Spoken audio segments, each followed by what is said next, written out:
Can you hear me now? Let me see. Can you hear me now? Let me test with someone. I'm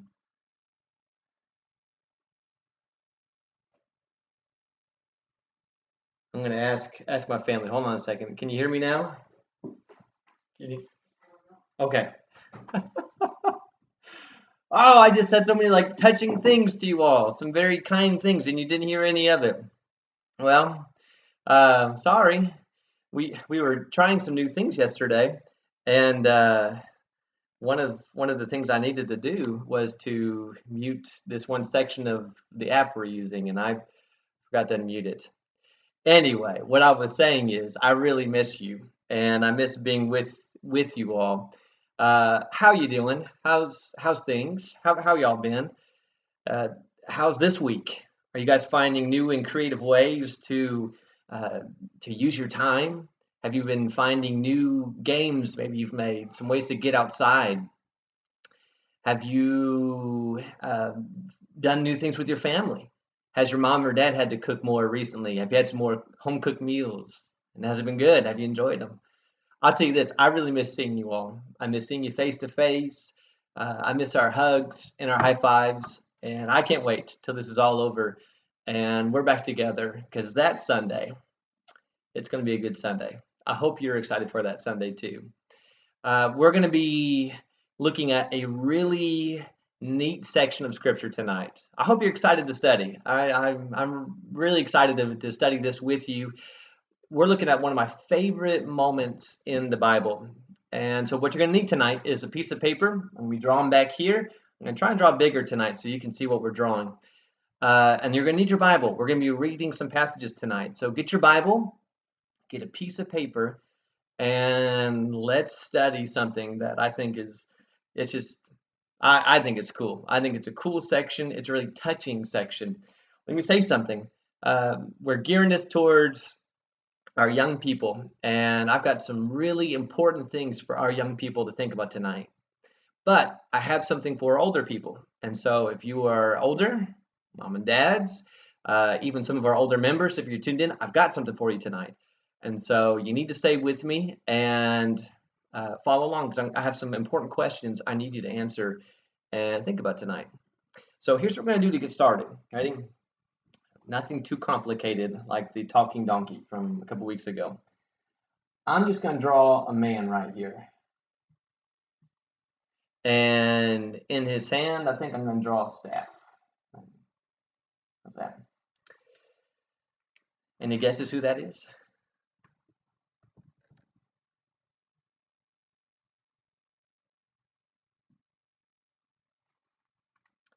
That's Moses. So tonight, if you've been doing our Bible reading, tonight is the last night we have with Moses in our study. It seems like we've been talking a lot about Moses ever since the first of the year. We've been studying with Moses and talking about him. And the reading for tonight is when he goes on and the Lord calls him home.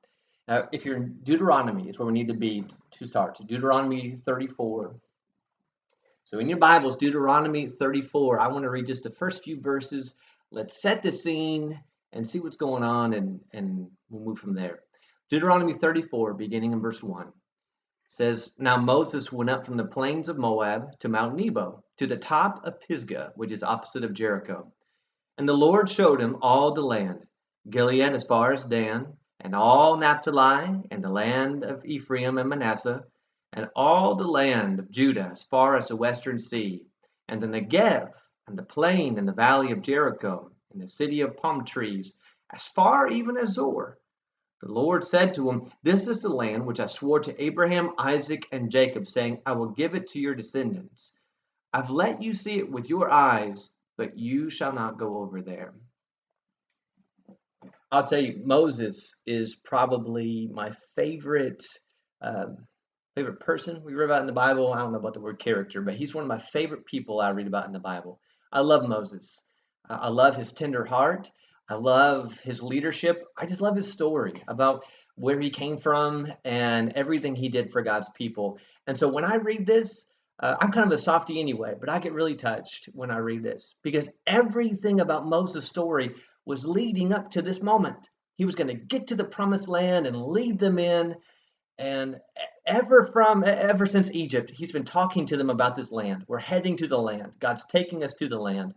And the whole wilderness journey, we're heading there. We're going to the land. Well, because Moses sinned, because he did not honor God by listening to God and speaking to the rock, he hid it instead. Remember? God says you're not going to go into the promised land. And so here's Moses, and he gets right there, right next to it. He gets right to that Jordan River, but he can't go over. But you know what's amazing is that God didn't just say, all right, Moses, we got you this far, and just splat him right there. No, instead, God calls him up to this mountain, the top of this mountain, and God gives him a personal tour of the promised land. I mean, can you imagine? Can you imagine of getting a tour by the one who made it? God says to Moses, hey, I want you to look over there. Look to the east, a little further over. Do you see that river? Do you see it there? Do you see those trees? I planted those trees. They're going to love those trees. And then look south. Look to the Negev. Do you see that area? Do you see how it's hilly? Look over there. Look even farther. Do you see how lush and green everything is? God let Moses see it with his own eyes.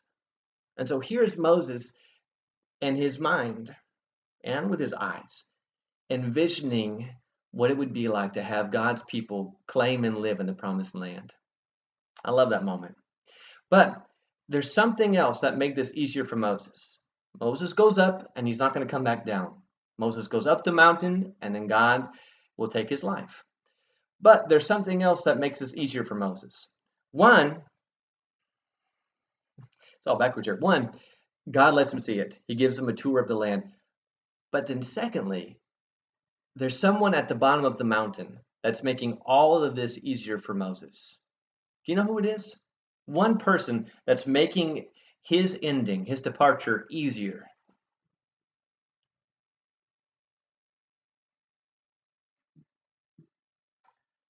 I think I might put a sword in his hand.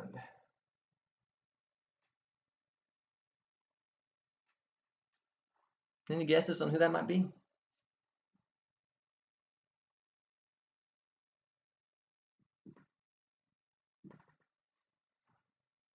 It's Joshua. Joshua was at the bottom of the mountain. And Joshua was going to take over as a leader of God's people. Joshua was ready. Joshua was ready to lead. Now, there's an important reason why. You see, Joshua taking over wasn't just decided before Moses went up the mountain. It wasn't like just before he went up, he says, okay, we need to cast lots, we need to vote, we need to figure out who's going to take over. They knew who was going to lead. It was determined long before who was going to be Moses' successor.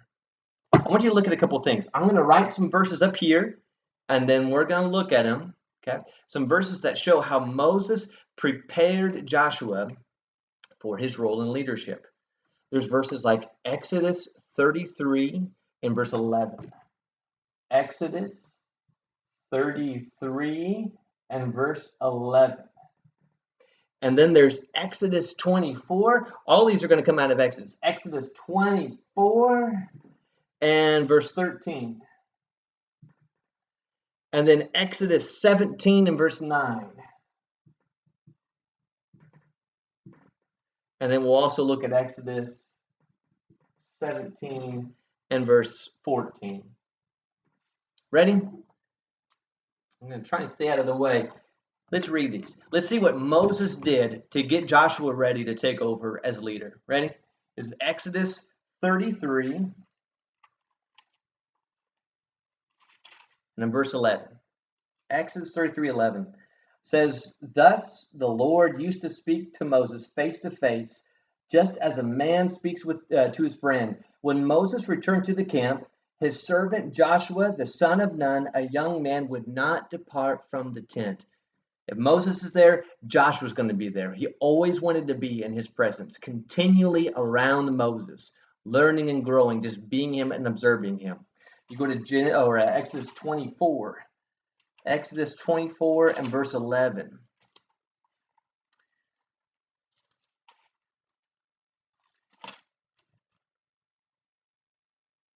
Exodus 24 and verse 13. I said it wrong. Exodus 24 and verse 13. Here's what it says. So Moses arose with Joshua his servant, and Moses went up the mountain of God. Ooh, did you know that? Did you know that when Moses went up Mount Sinai, that fiery, scary mountain to receive the law of God, he didn't go alone. Joshua was there. His servant Joshua went with him to receive the law. And so he served Moses, and he went with Moses to receive that law and to be in the presence of God. Go back to chapter 17, Exodus 17. In Exodus 17, they are journeying from Egypt through the wilderness. They're on the way to Sinai, but they have this battle that takes place, this battle against Amalek. And so it says in Exodus 17 and verse 8, Amalek came and fought against Israel at Rephidim. So Moses said to Joshua, choose men for us and go out, fight against Amalek. Tomorrow I will station myself on top of the hill with the staff of God in my hand. You see that? He said, Joshua, I want you to go out. I want you to choose the men, and I want you to lead them in the battle. Moses didn't say, all right, hang on. I'm going to choose the guys. I know our people. So let me pick them, and I'm going to pick who's going to go where, and I'm going to tell you what to do, and you just execute it. No, he let Joshua have a role, a leadership role. He's like a commander. Go take them, pick them, and go fight them. Well, Joshua goes, and because of God's great power, they win, and there's this amazing victory. At the end here, down in verse 14, this is Exodus 17, verse 14. It says, then the Lord said to Moses, write this in a book as a memorial and recite it to who? To all of Israel. No. Recite it to the priesthood. No. One person. Write this in the book and recite it to Joshua. Moses had been teaching Joshua this whole time. Moses had been preparing and mentoring and providing opportunities, building up Joshua this whole time. In fact, let me give you one more. We're going to go outside of Exodus. When you go to Deuteronomy chapter 3. Deuteronomy chapter 3. In Deuteronomy chapter 3, God comes to Moses. Deuteronomy chapter 3. Actually, let's go back to chapter 1. I was looking at the wrong one. Deuteronomy chapter 1 and verse 38. Here's what he says. He says, Joshua, the son of Nun, who stands before you, shall enter there. Encourage him, for he will cause Israel to inherit the land. God tells Moses, you need to encourage Joshua. You need to encourage and strengthen Joshua because he has got a great task before him. He has a mighty responsibility to take over as a leader, as God's people, and to take them into the promised land. And in Deuteronomy 31, and in verse 7.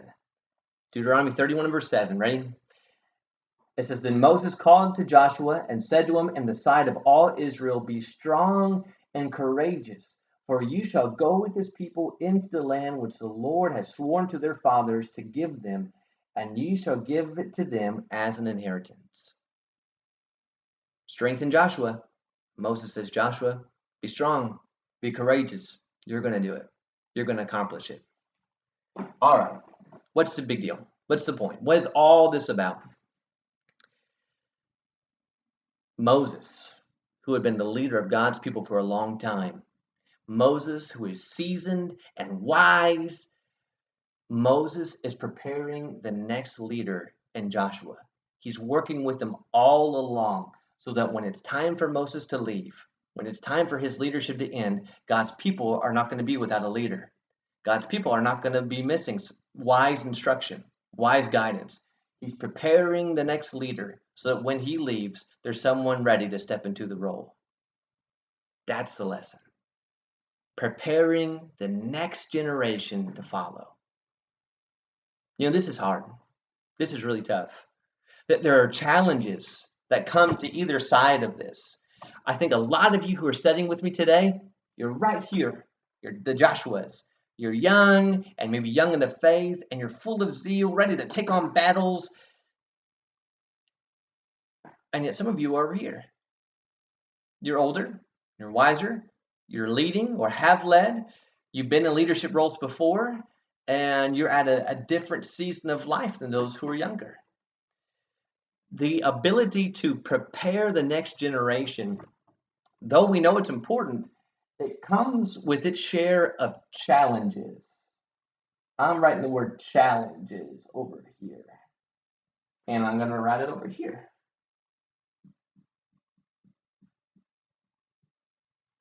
You know what some of the challenges are for those who are older?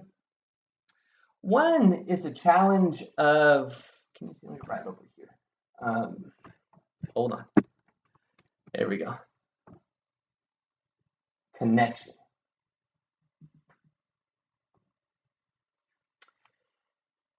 Because we're not the same. We're not into the same things. Sometimes it's hard to connect with those who are different than you, who are either older than you or younger than you. Sometimes the older generation can get upset because they're not the Joshuas anymore.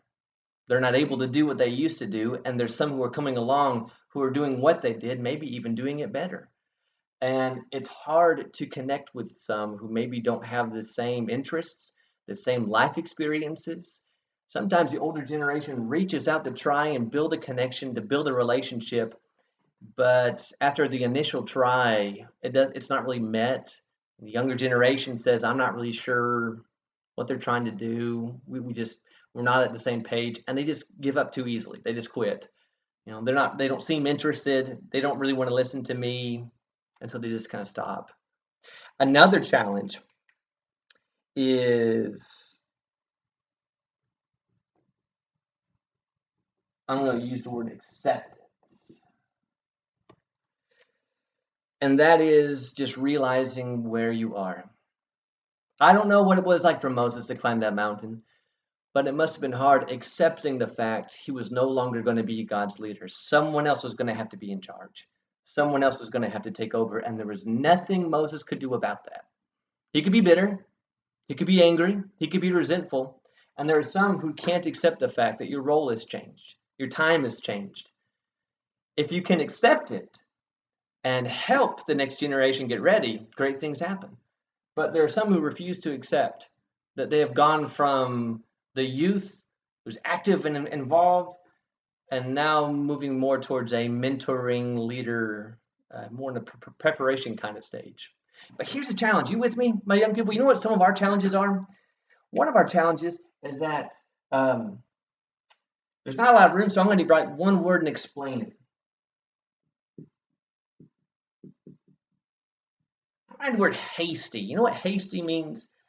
Hasty means an impatience. And here's what I mean. There are some of us who are young. I'm going to put myself, because I'm still young, I think. And we want to be able to lead, and we want roles of responsibility, but sometimes we want those roles and we want those responsibilities without the knowledge or the experience or the trust from others to allow us to be in those roles. We want to be seen as a leader, but we don't want to do the things to prove we're ready to lead. We want to be a teacher, but we don't want to do all the work to learn all the things we need to learn in order to teach. Sometimes we're so hasty wanting to be a Moses when we need to spend time being a Joshua first, learning and growing. Another challenge is that we choose wrong mentors. We choose wrong mentors. And so we're learning and we're growing just like Joshua, but sometimes we pick the wrong people to learn from. Sometimes the only people we listen to are people our own age, and that's a problem. Even though we might have wise friends, they only know about as much as we do in terms of life experience or even just knowledge in the Word. They're only as old as we are, and we're not really learning from some who've been around longer and studied longer and seen more longer. Sometimes we choose people who are older, but it doesn't mean that they're wiser. They may be really fun, they may be down on our level, but they're not really teaching us and preparing us wisely. And then sometimes the wrong mentor is no one. I let myself be my mentor. I don't need anyone to teach me. I don't need anyone to train me. I don't need anyone to help me. I can do it all on my own, and that's not right. That's not what Joshua did. Joshua would not leave Moses' tent. He stood by his side. He was with him the whole time. One, there is one lesson that I think this teaches us. One lesson for those of us who are younger, one lesson for those of us who are older. It's the same lesson. You ready? I'm going to write the important word in blue, and then the rest I'll write in black. Ready?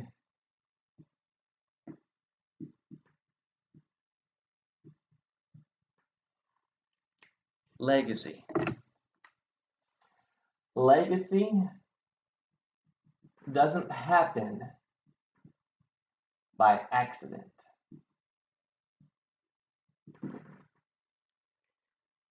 It is the product of preparation.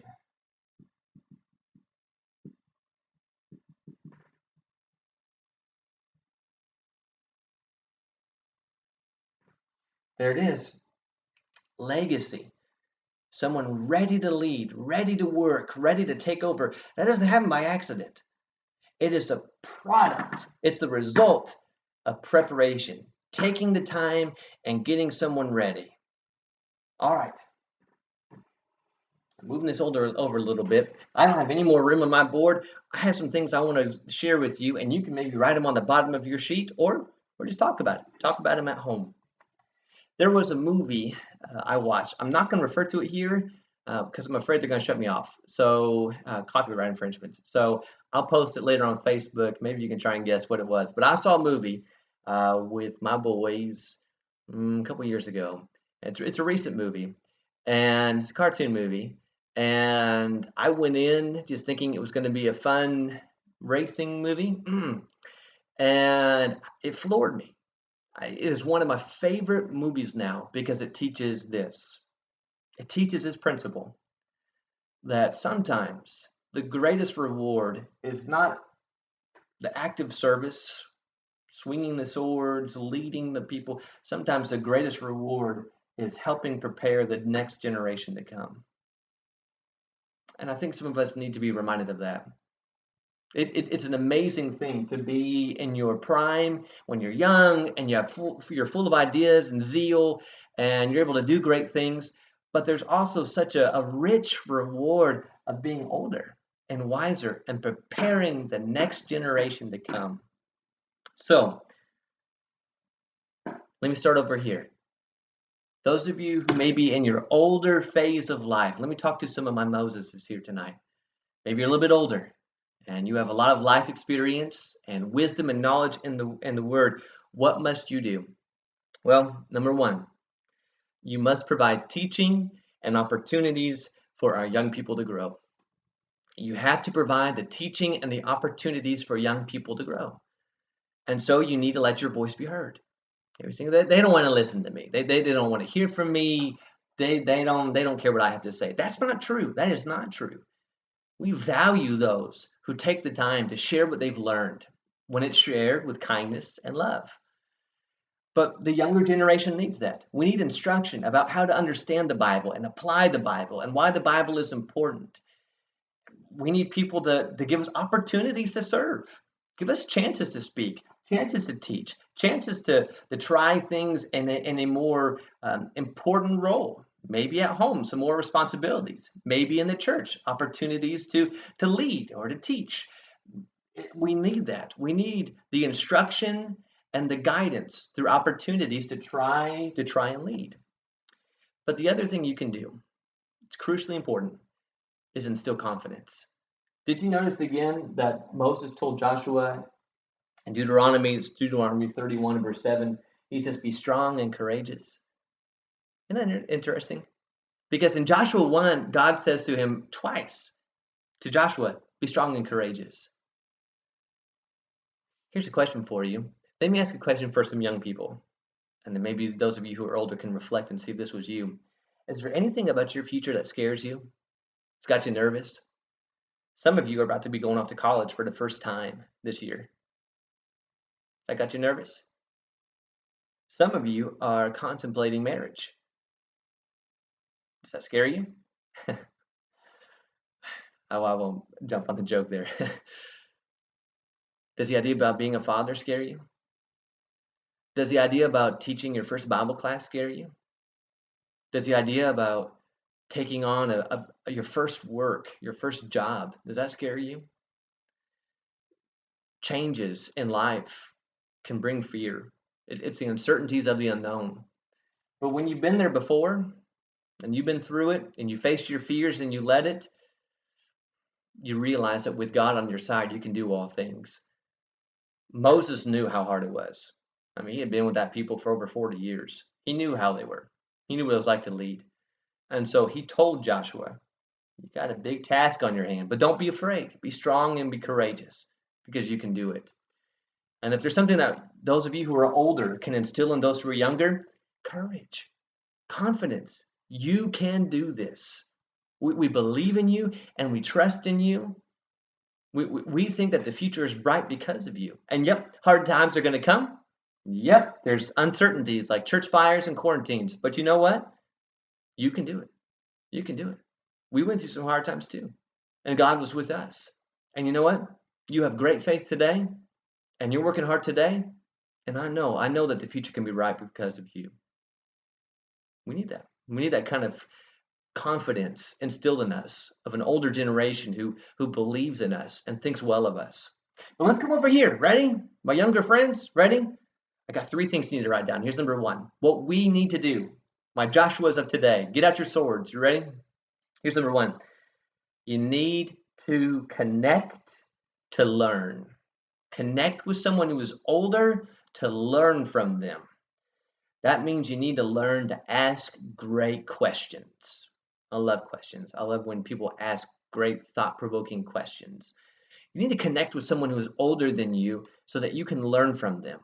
In fact, if you had our notebook from this week, one of the questions that we asked was, when you look at those who are older, maybe mom and dad, maybe someone at the church who's older, maybe one of our shepherds, when you look at the older generation, our Moseses, what are some things you would like to learn from them before they're gone?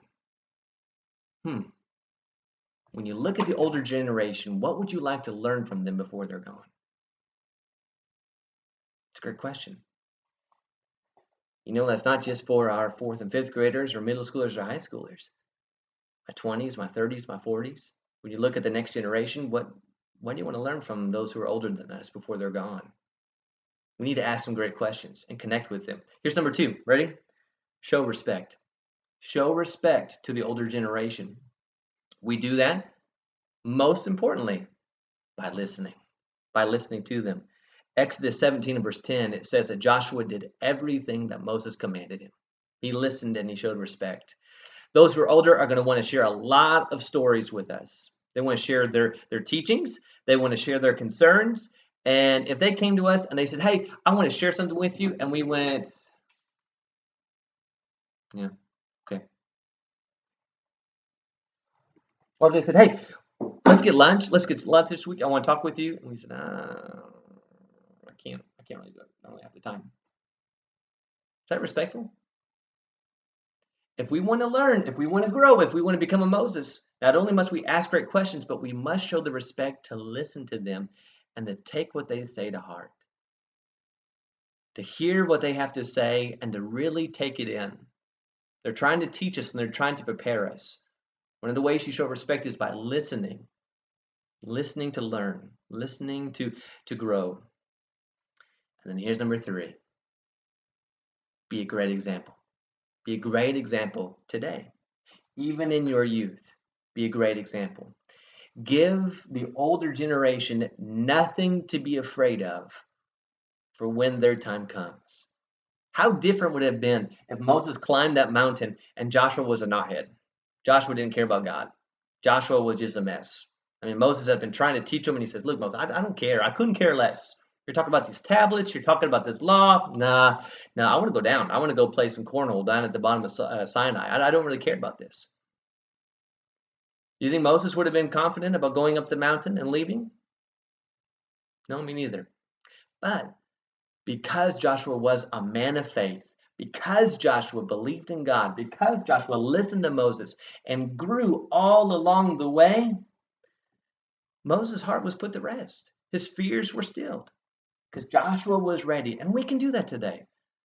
When we are serious about our faith, when we keep worshiping the way that we do, singing loudly, when we keep on trusting in God and doing our best, even though we're young, to walk every day in his footsteps, we're showing the next generation it was important to you.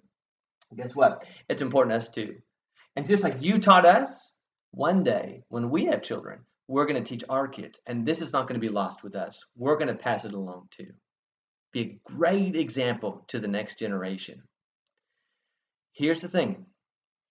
When you go over just 2 books, when you go to the book of Judges chapter 2, I don't quite know the story. That is, I don't know the in-between. And so I don't want to assume the worst. But what it seems from when we read in Judges 2, Moses took a lot of time and effort to prepare Joshua to lead. He taught him, he instructed them, he worked with them, he took them up the mountain, he gave them responsibilities, and Joshua came in. He and his generation, they were amazing. They walked with God, they followed the Lord, they were obedient to him. But in Judges 2, look at verse 10. All that generation, that's Joshua's generation, all that generation also were gathered to their fathers, and there arose another generation after them who did not know the Lord, nor yet the work which he had done for Israel. Did you get that? Moses prepared Joshua, but it doesn't seem like Joshua prepared anyone after him. Because once he's gone, there's no leader. There's no one who stands up and says, all right, let's continue on. Let's build this land. Let's get rid of the enemies and let's keep on following God. There was no one. In fact, the phrase that kind of goes along with the book of Judges is there was no king in the land. So everyone did what they wanted to do. Everyone did what they felt was right. And so they didn't fill in the next gap. They didn't prepare the next leader. That's why this is so important. It's important for our shepherds today. Who's going to be the next shepherds? Well, they're always going to be our shepherds. Well, for now. But who's going to be the next ones? And how are we preparing them? And our deacons. Who's going to be the man that's going to fill your job, your role?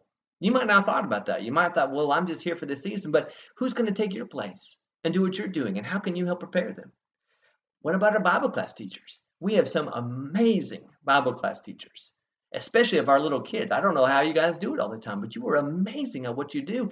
But have you thought about maybe when I'm a little bit older and not really able to do this as I am now, who's going to take my place? And what can I do today here to prepare them from this time for when they're ready to jump in and take over? What about this one? Fathers and mothers. Is there something we can do to teach our kids about parenting, about marriage, about other roles of leadership or work in the kingdom of God? Can we start today? Because here's our application question. Are you ready? Now, Moses, are you ready? You need to answer this question tonight. And if you can't answer it right away, that's your challenge. Before Sunday, you've got to fill in that blank. Here you go. Who's your Joshua? Who is your Joshua? Who are you reaching out to encourage, to teach, to mentor, to prepare along the way? Who is it? Who are you mentoring? Who are you working on? Who are you preparing?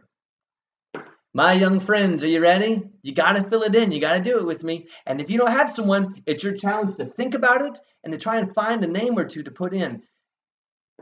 Who's your Moses? Who is your Moses? Who are you looking to? Whose teaching is encouraging you? Whose example is really motivating you? Who are you trying to learn from? When you look at those who are older, who do you want to be more like? Who is someone who is in a certain role that you want to be like them? You want to be in a role like that. Who is your Moses? This is a great time for us to be doing these kind of things, the mentoring kind of relationships, because though we're busy, right, but we're still doing things, even though we're quarantined, we can connect with each other through phones, through email, through social media, through letters, through drive-by, window shout-outs. We can connect with each other. But as a church family, that's what I'm talking to you tonight, we need to make sure that those of us who are older, those of our family that's older, are preparing those who's going to be coming along.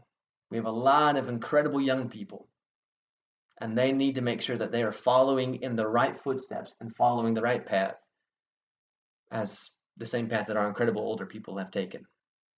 Who's your Moses? Who's your Joshua? I'll share with you in just this last minute or two that I have.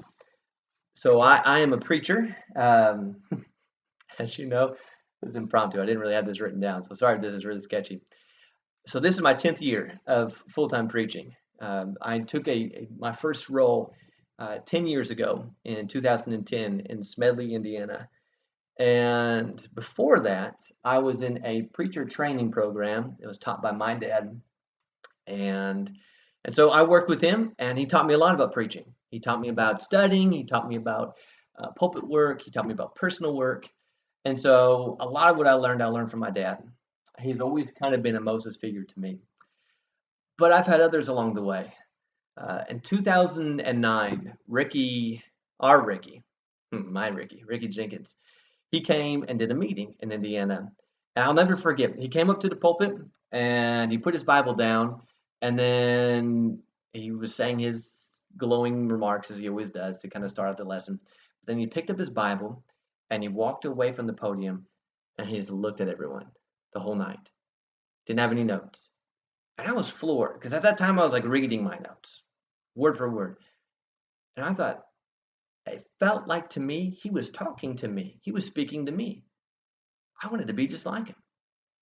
And so I have learned a lot about preaching from Ricky. I'm still learning from Ricky. He's a mentor of mine. He's a Moses to me.